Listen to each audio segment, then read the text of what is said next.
Good morning from Srinagar.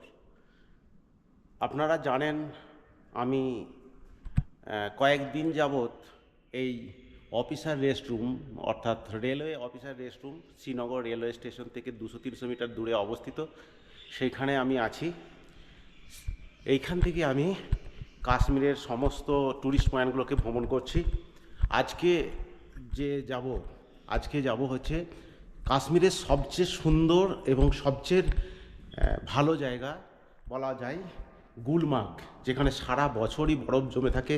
Second ফেজে, first phase এবং second phase দুটো ফেজ আছে রোপওয়েতে গন্ডোলা রাইড। তার মধ্যে ফার্স্ট ফেজে সারা বছর থাকে না, সেকেন্ড ফেজে সারা বছরই বরফ থাকে, সেখানে অনেক স্নো অ্যাক্টিভিটি হয়ে থাকে।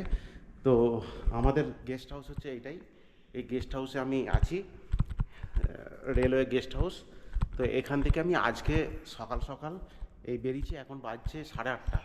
এই 8:30টার সময় বেরোচ্ছি, এক্ষুনি বেরোচ্ছি। সেটা হচ্ছে গুলমার্গ। গুলমার্গ হচ্ছে স্বপ্নের জায়গা। ভিডিওটি শুরু থেকে শেষ পর্যন্ত থাকুন।